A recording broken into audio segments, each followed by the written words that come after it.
Fala, galera, beleza? Aqui é o professor Rafa. Estou aqui para falar com você um pouquinho sobre história do Brasil. Nós estamos nessa jornada louca aí para os grandes vestibulares do país. E a Jornada Focus começa em grande estilo, né? A Jornada Focus começa com uma revisão para a maior universidade do Paraná, a Universidade Federal do Paraná, tradicionalíssima Universidade Federal do Paraná, que você sonha em estudar, e com razão, né? Você sonha aí em fazer o curso que você tanto estudou e tanto se preparou, e agora você precisa revisar os conteúdos e os conteúdos de história que têm caído nos últimos anos, agora estão aqui selecionados para a nossa grande revisão. Nós tivemos uma revisão de história do Brasil e agora, né, fizemos uma revisão de história geral, e aí a aula de hoje é focando um pouco nas últimas tendências dos vestibulares da Federal na frente de história do Brasil, beleza? Eu convido a você a vir comigo. Eu sei que você está animado, eu chamo você para cá e agora a gente começa, então, a fazer aí a nossa análise dos vestibulares, certo? Eu vou abrir o arquivo aqui para você já, só um pouquinho. Então, vamos comigo? Vamos fazer, então, os nossos exercícios? Partiu? Então, vamos lá. Ó, primeiro exercício de História do Brasil. Isso aqui você já viu comigo, né? História geral, né? Então, vamos lá com História do Brasil, beleza? Nosso assunto é Brasil Colônia, primeiro exercício. Deixa eu colocar aqui bonitinho para a gente não ficar tendo problemas aí.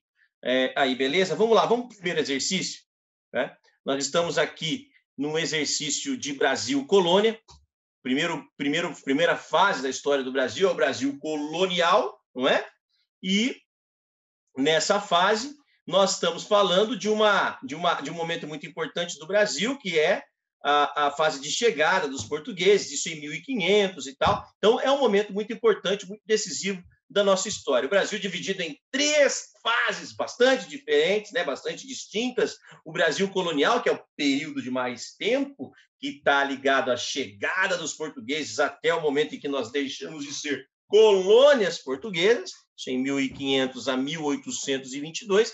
Em 1822, nós temos a independência do Brasil, liderada pelo Dom Pedro I, que governa o Brasil até 1831, quando ele abdica o trono em nome do seu filho, Dom Pedro II, que no momento não podia governar, era uma criança. Então, o Brasil é governado de 31 a 40 pelos regentes, e aí, de 1840 até 1889, com o golpe militar que derrubou a monarquia, nós temos o início da República Brasileira. República que vai de 1889 até os dias de hoje. Dividimos ela em República Velha, em República da Era Vargas, República Liberal, República Militar e República Nova, ou Nova República, que é a fase que nós estamos vivendo. Beleza? Mas vamos lá para o período colonial. Partiu. Período colonial. Durante a colônia, olha o exercício. Durante a colônia, experimentou-se uma série de conflitos protagonizados por colonizadores e populações presentes no território. Um deles, denominado Guerra Justa. A Guerra Justa é uma tradição muito antiga na Europa, que permitia escravizar, né, grupos que resistissem, né, durante a guerra, fossem vencidos durante a guerra. Nesse caso, a Guerra Justa foi adaptada à realidade brasileira, justamente para poder justificar a escravização de indígenas, porque os nativos eram proibidos de serem escravizados. Você sabe muito bem por quê. Porque a Igreja Católica também veio com as caravelas e veio também para cristianizar os índios. Uma vez cristianizados os índios, você não pode escravizá-los. Mas havia uma oportunidade, uma chance de fazer isso. Qual era a chance? Em que circunstância eu posso escravizar o índio? É na circunstância da Guerra Justa. Se você, no processo de colonização, se deparar com uma tribo indígena hostil, que resista à colonização, entrar em choque com ela e vencê-la, você pode escravizá-la. Então, foi um jeito que encontraram para burlar a proibição da escravidão indígena no Brasil. certo? Então, a ideia deles era justamente essa. Se resistir, luta com ele. Se lutar com ele e vencer, escravize. Beleza? Guerra justa. Vamos para os exercícios. Vamos lá. Letra A. Consistiu na invasão armada dos portugueses, sim, em territórios indígenas, com o objetivo de capturar o maior número de pessoas, incluindo crianças e mulheres, com a finalidade de escravizar. Correto? É o que diz a Guerra Justa. Né? A ideia é escravizar, encontrar as populações nativas, promover um conflito para vencer essas populações e submetê-las à escravidão. Não esqueça disso. É um único jeito de escravizar. Tá? Letra A está correta. Letra B. Foi um conflito bélico protagonizado pelos holandeses após a ocupação de Pernambuco por esses últimos. Os holandeses nunca se interessaram pelo tráfico, pela escravidão indígena. Os traficantes de escravos tinham bons negócios com os holandeses. Os holandeses eles faziam muito, eles estavam muito ligados ao transporte de escravos africanos. Eles ganhavam muito dinheiro com o tráfico de escravos africanos. Então, os holandeses eram conhecidos como os carreteiros do Atlântico. O tráfico indígena para eles não rolava. Tem nada a ver com o tráfico de escravos indígenas. Beleza? Letra B está errada. Letra C. Tratava-se de guerras por conquistas de território realizadas entre os diversos grupos indígenas e nas quais os portugueses participavam, apoiando um grupo ou outro, dependendo dos seus interesses. Até existia isso.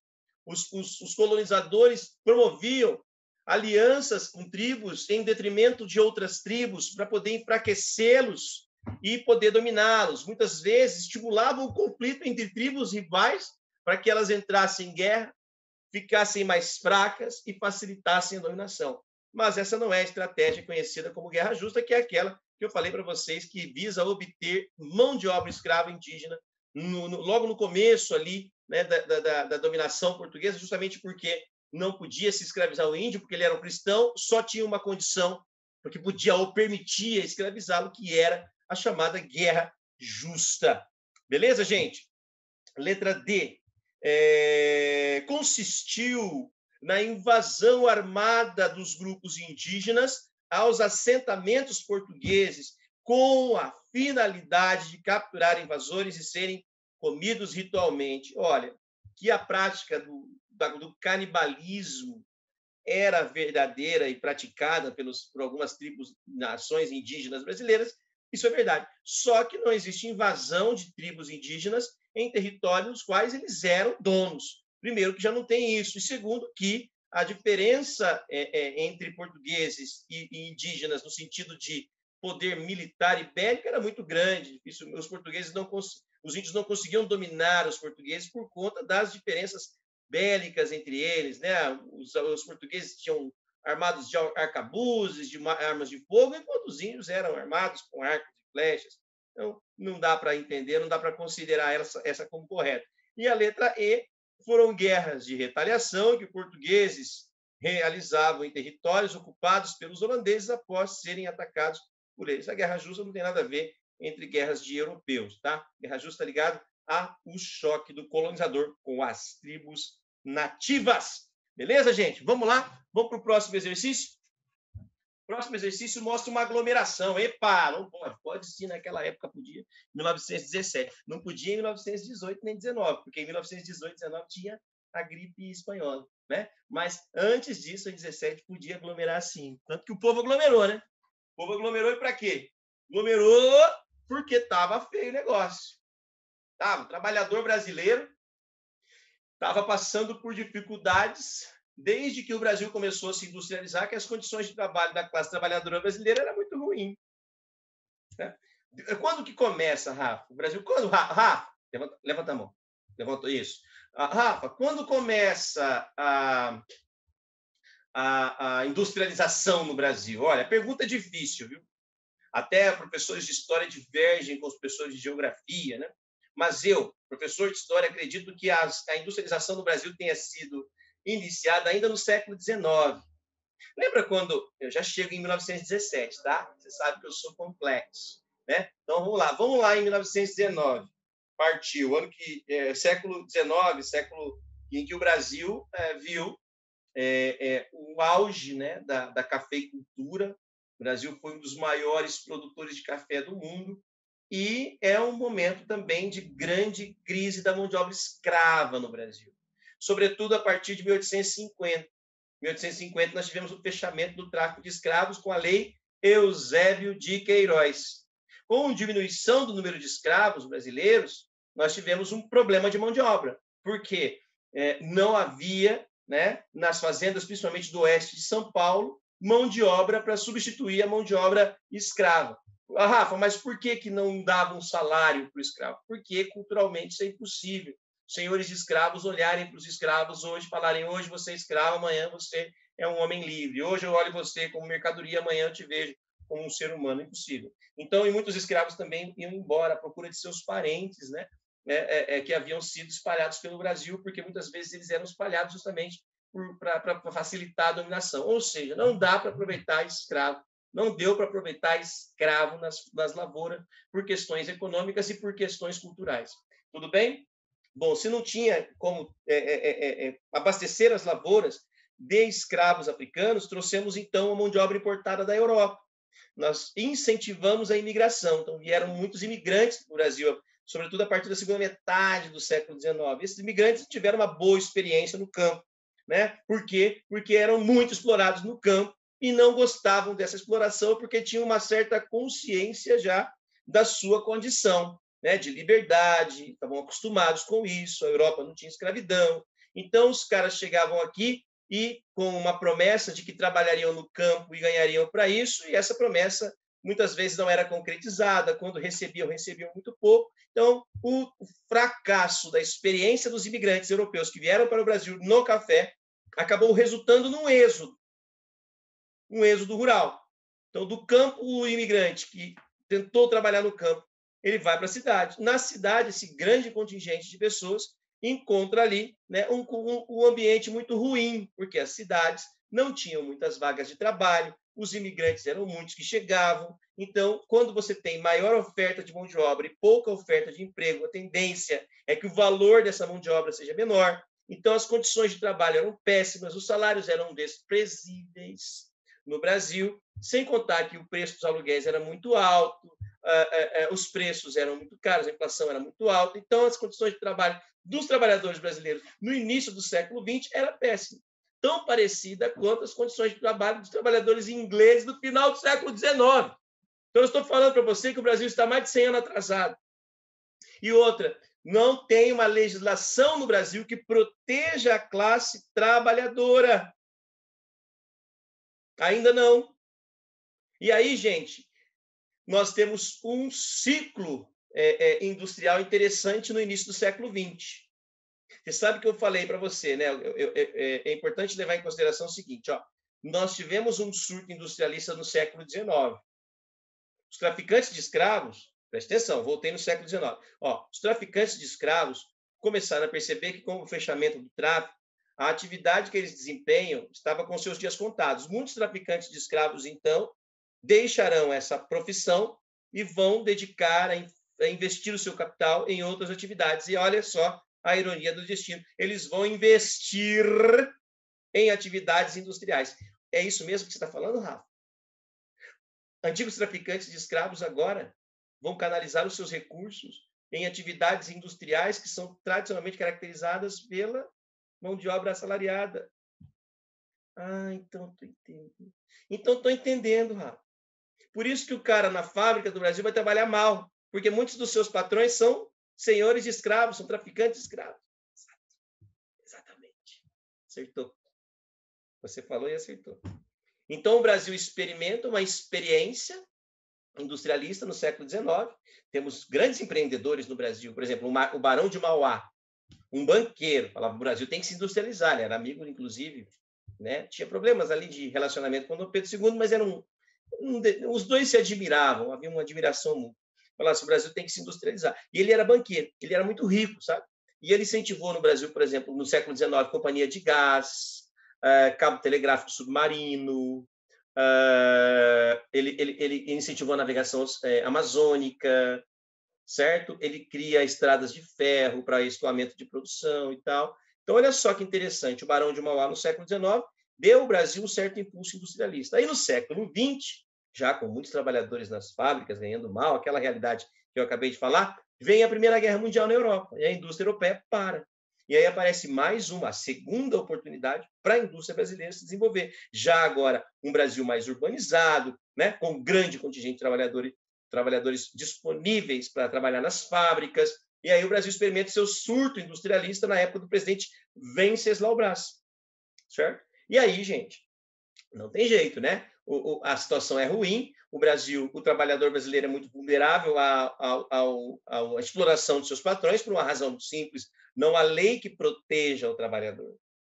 A nossa indústria, ela tem crescido pouco, mas ela não tem crescido acompanhada de uma legislação que proteja o trabalhador. O trabalhador brasileiro é muito vulnerável às investidas de seus patrões, às influências de seus patrões, justamente porque não tem nenhuma lei que o protege. Por isso, ele vai reagir, vai fazer a greve. Então, a greve geral de 1917, claro que tem uma forte inspiração anarco-sindical, né?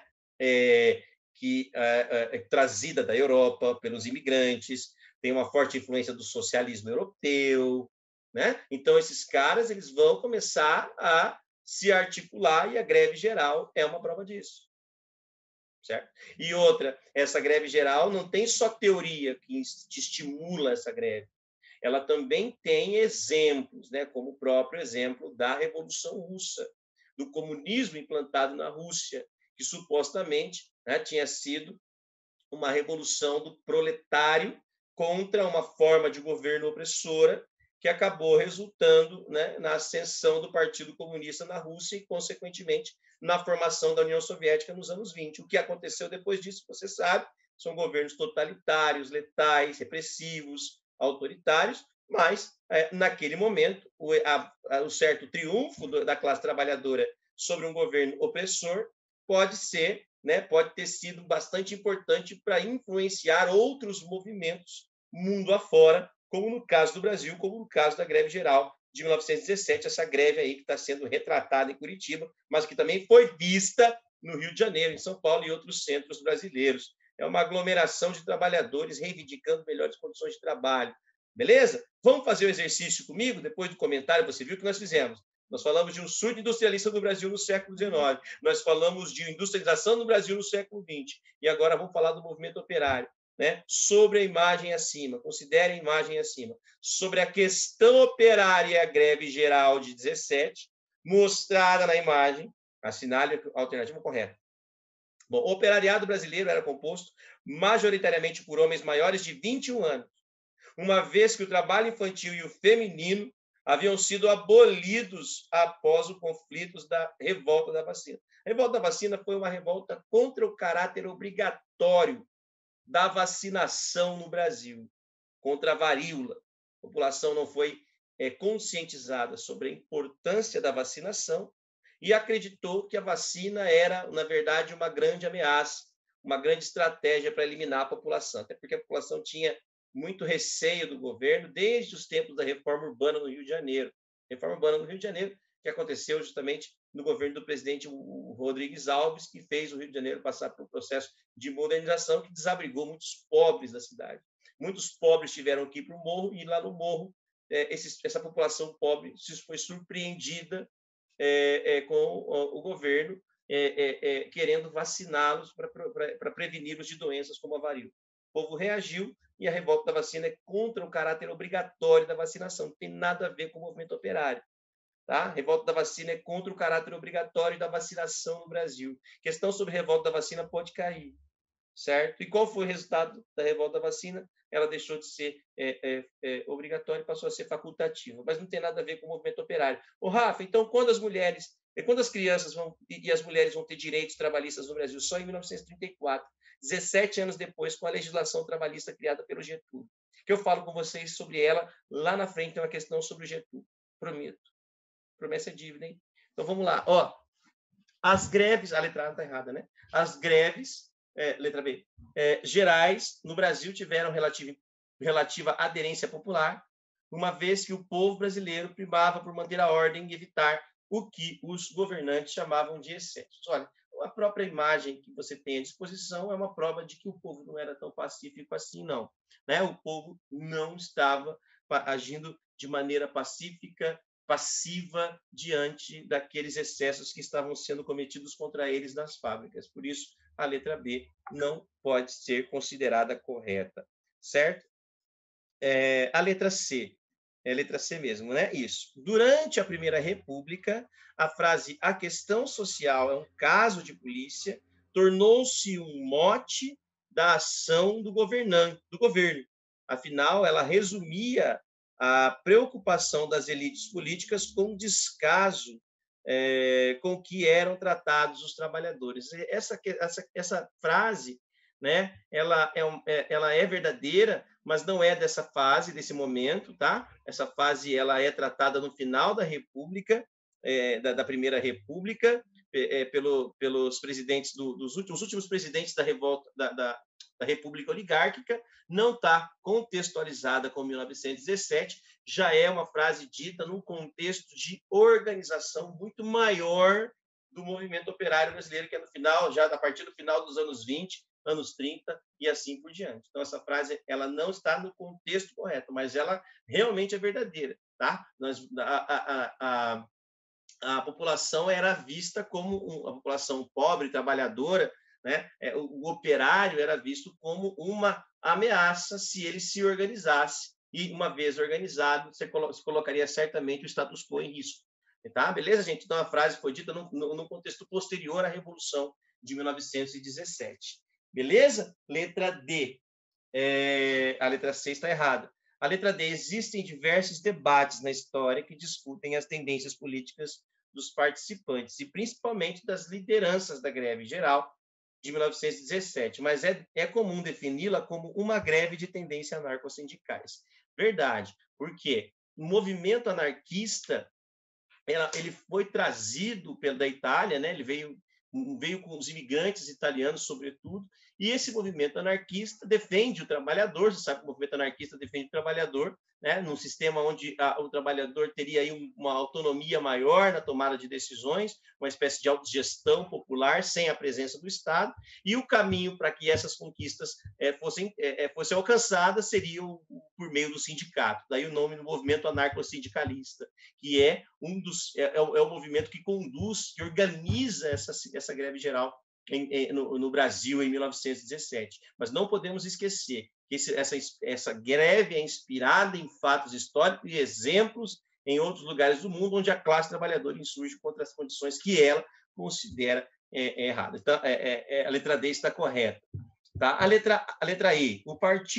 A participação do Partido Comunista Brasileiro foi fundamental na articulação dos trabalhadores no ano de 1917. Sem essa instituição, não seria possível organizar um movimento em nível nacional. O Partido Comunista Brasileiro não existia ainda em 1917, ele foi fundado em 1922, tá? E sim, né, vai atuar bastante na causa trabalhista, lembrando que o Partido Comunista Brasileiro vai oscilar entre legalidade e clandestinidade durante toda a sua história no Brasil República, mas ele, nessa época aí, ele não existia ainda, ele é da década de 20. Beleza, gente? Então, a letra E, não, perdão, a letra D é a correta. Muito bem. Vamos lá, próxima. Opa! Falando do Vargas, né? Tinha falado que ia cumprir a promessa e tal. Vamos lá, vamos falar do Vargas um pouco, né? Considere o texto, o seguinte texto. O que a ação do Ministério do Trabalho, Indústria e Comércio e do Departamento de Imprensa e Propaganda deixa claro é que o Estado Novo, a partir de 42, 43, engajou-se em um importante esforço político de fortalecimento da estrutura sindical corporativa. Se até os anos 40 não causar a espécie ao governo o esvaziamento sindical, a partir desse momento, sua estratégia e objetivos foram reordenados pela tentativa de consolidação de um verdadeiro pacto social com a classe trabalhadora. A promulgação da consolidação das leis do trabalho em 1º de maio de 43, a criação e as atividades da Comissão Técnica de Orientação Sindical e os reajustes do salário mínimo, decretos-leis número 5.977 e 5.978, ambos em 43, são algumas iniciativas que atestam a importância de um novo front que se abria para o regime. Dessa forma, em seu formato político, o Estado Novo não se sustentava mais. Se a democracia autoritária era inviável, dentro da nova situação internacional e nacional, o impacto ideológico de um projeto governamental centrado na mitologia do trabalho e do trabalhador tinha desdobramentos mais complexos. Olha só esse texto da Ângela de Castro. Esse texto fala do movimento trabalhista brasileiro, né? E o movimento trabalhista brasileiro, ele é um movimento diferente dos tradicionais movimentos trabalhistas mundo afora. As conquistas da classe trabalhadora mundo afora foram realmente genuínas, desde, por exemplo, pegar o exemplo da Inglaterra, os trabalhadores estavam naquela condição na época da Revolução Industrial e, aos poucos, foram alcançando espaço com o movimento cartista, depois com partidos políticos de defesa da classe trabalhadora, até que eles conseguiram acessar o governo por meio de ações efetivamente políticas, né? Uma militância, um trabalho político que fez com que os trabalhadores tivessem representação no parlamento britânico, no governo britânico de uma forma geral. Agora, no Brasil, o movimento trabalhista não teve acesso ao poder, porque os direitos trabalhistas foram concessões do líder político que estava no Brasil no poder na década de 1930. Getúlio Vargas deu um golpe de Estado, virou ditador em 1930, Revolução de 30, e em 34 ele decreta, né, ou melhor, ele promulga a Constituição de 34, na qual traz no seu texto os direitos trabalhistas, direitos que o próprio governo dá ao trabalhador, como se o governo se antecipasse ao movimento trabalhista brasileiro, fazendo de Vargas, inclusive, o grande pai dos trabalhadores, conhecido como pai dos pobres. Né? Mas o Getúlio, na verdade, o Getúlio inaugura um modelo varguista. O modelo varguista. O que é o modelo varguista? Estatismo, trabalhismo, intervencionismo. Né? Esse modelo varguista de governo que faz o presidente Vargas, ditador, presidente Vargas, um líder carismático, popular, em todos os setores. O que nós chamamos de populismo. O que é o populismo, se não a capacidade do líder de transitar por todos os setores com desenvoltura. Com desenvoltura. Getúlio não agradou só a classe trabalhadora. A elas, o Getúlio deu leis trabalhistas, que são migalhas, comparadas, por exemplo, às 14 milhões de sacas de café que Getúlio comprou dos cafeicultores. Getúlio criou o Conselho Nacional do Café, para não quebrar a cafeicultura depois da crise de 1929. Getúlio se aproximou da Igreja Católica e instituiu, né, para a Igreja Católica o ensino religioso nas escolas, financiou obras importantes da Igreja Católica, como, por exemplo, o Cristo Redentor. O Getúlio era visto pela classe média e pela burguesia como uma barreira natural contra o avanço do comunismo e até mesmo contra o avanço do fascismo, né, porque comunistas e fascistas tentaram derrubar o Getúlio, né, respectivamente, na Intentona Comunista de 35 e no Levante Integralista de 1937. Getúlio, então, ele se apresenta como um grande representante das massas, claro, mas ele usa da sua influência para atender outras classes, correto? E, inclusive, à medida que o tempo avança, de 30 a 37, Getúlio acumula tanta força que ele dá um golpe de Estado, acusando, né, de que o Brasil estivesse ameaçado pelos comunistas, então ele dá um golpe de Estado e vira ditador, como se ele não fosse já um ditador até 37. Né? Então ele se transforma aí num chefe da nação, num sistema político totalmente sem partido e sem democracia, com um departamento de imprensa e propaganda, o DIP, fazendo a sua blindagem, censurando a imprensa, que de certa forma, deveria fazer ou cumprir o papel de revelar a verdadeira faceta do regime, do Estado policial inaugurado pelo Getúlio, respaldado, inclusive, pela Constituição de 1937, que era extremamente autoritária, inspirada, inclusive, na Constituição fascista da Polônia, a polaca, né? Considerada, né, a chamada de polaca no Brasil, a Constituição de 37, que tinha até pena de morte, né? Então, o Getúlio ele cria um Estado policial, onde ele controla tudo, e aos trabalhadores ele atende a uma demanda antiga, que são as leis trabalhistas. Ele antecede, portanto, o movimento trabalhista brasileiro. Então, as leis trabalhistas no Brasil não são resultado da luta da classe trabalhadora, e sim o resultado de uma concessão do Estado que faz o trabalhador ser grato ao Estado, no caso, o Getúlio, pelas migalhas que são, né, dadas a eles, comparadas naturalmente ao trabalho que Getúlio faz para os ricos do Brasil do início dos anos 30, que estavam à beira do colapso em virtude da quebra da Bolsa de Nova York nos Estados Unidos da América.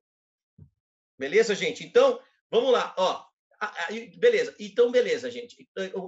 Os trabalhadores vão ter representatividade no Brasil quando? Todos esses presidentes representam os trabalhadores. Agora, o movimento trabalhista brasileiro só vai realmente, né, ganhar espaço político no Brasil no final dos anos 70, início dos anos 80, e aí a gente fala sobre isso mais à frente. Beleza? Levando em consideração o contexto desenvolvido no excerto, assinale a alternativa correta. Então, nós temos aí um exercício sobre a Era Vargas, não é?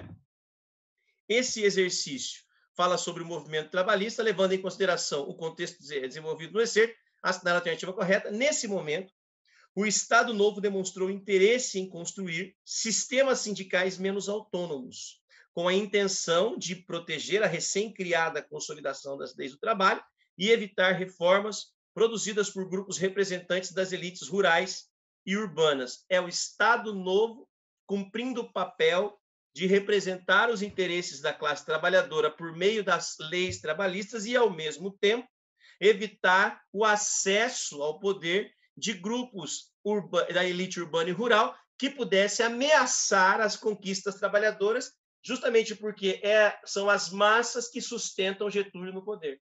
Então, uma coisa importante, controlar a política significa não só controlar o povo e as massas, significa também controlar as elites. E uma vez controlando as duas esferas, Getúlio se preserva no poder, dando ao povo as leis trabalhistas e realmente protegendo, né, o seu governo contra possíveis investidas de grupos poderosos do Brasil.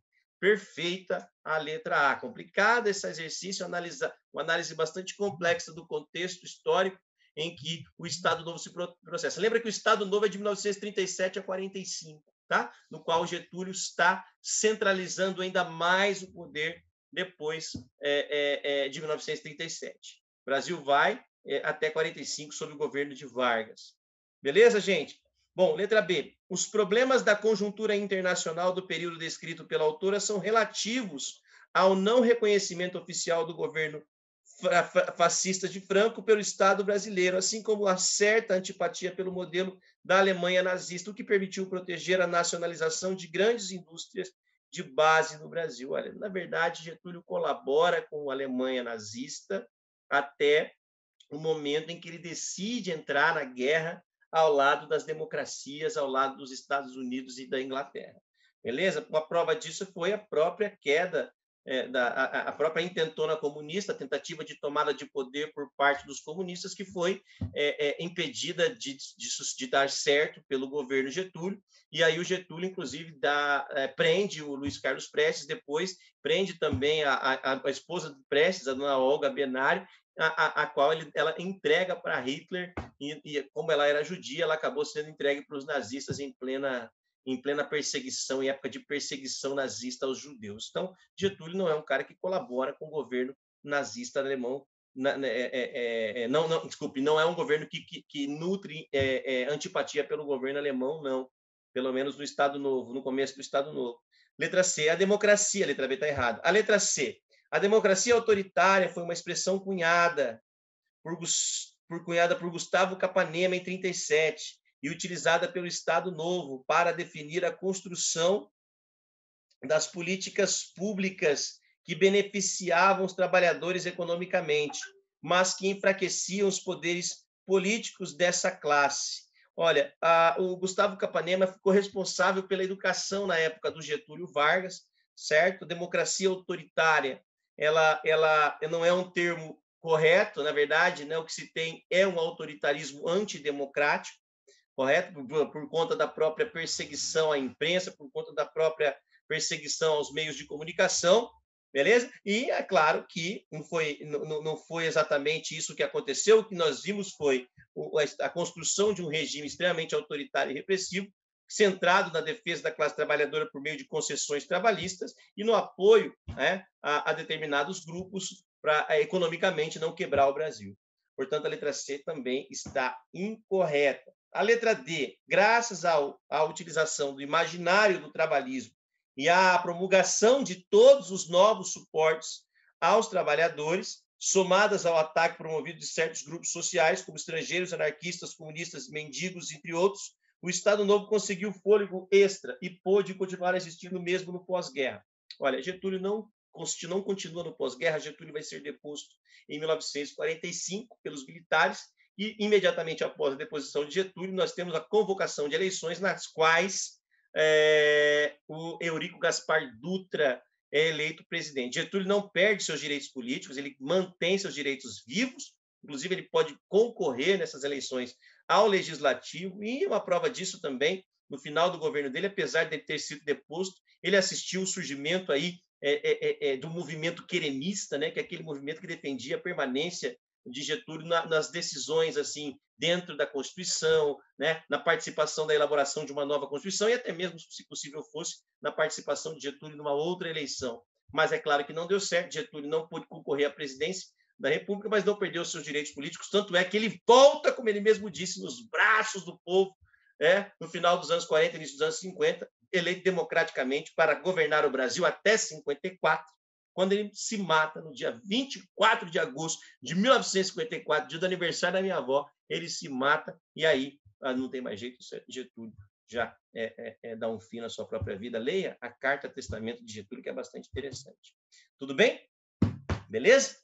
Letra E. A movimentação dos trabalhadores em 1945 foi representada por um movimento social denominado queremismo, que colocou a população na rua e por estarem insatisfeitos com as políticas do Estado Novo.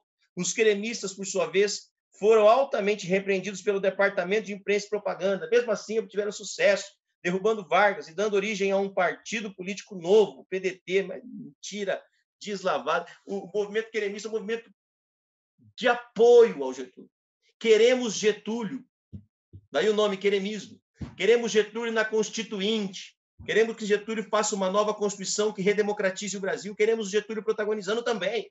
Queremos o ditador participando do processo de redemocratização. Isso era o movimento queremista, totalmente apoiado, apoiando o Getúlio, não contra o Getúlio. Certo, gente?